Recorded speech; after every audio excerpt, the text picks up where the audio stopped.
ఎంత ఓపిక గంటల గంటలుల్లా ఒక్కరు కాదు ఇద్దరు కాదు వందల మంది ఏం తక్కువ 1000 మందట. ఏమైంది విద్య? ఎవల గురించి అంటున్నావు నువ్వు? ఇంకోవలు మన మాజీ సీఎం కేసీఆర్ సార్ ముచ్చట. నువ్వు చెప్పు కావేరి, సినిమా హీరోలు కూడా నలుగురికి ఫోటోలు సెల్ఫీలు ఇచ్చి యాష్టపడి సపోర్ట్ చేయకపోతారు, కానీ మన మాజీ సీఎం కేసీఆర్ సార్ చూడు ఎంత ఓపికనో. బీఆర్ఎస్ అధినేత తెలంగాణ ముఖ్యమంత్రి కల్వకుంట్ల చంద్రశేఖర్ సారు నివాసం జలసంద్రాన్ని తలపించింది.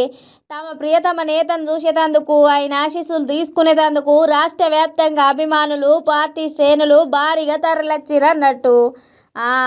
ఇక అసెంబ్లీకి హాజరైన కేసీఆర్ సారు అనంతరం నందినగర్ నివాసానికి చేరుకున్నాడు. చాలా కాలం తర్వాత తన అభిమానులను నేరుగా కలుసుకున్నాడు కేసీఆర్. ఇక వాళ్ళను సాధారణంగా ఆహ్వానించిర్రు. ప్రతి ఒక్కరిను పేరున వలకరిస్తూ యోగక్షేమాలను అడిగి తెలుసుకున్నారు. బాగున్నారా అని కేసీఆర్ ఆప్యాయంగా వలకరిస్తుంటే అభిమానాలు ఉద్వేగానికి లోనైనరు.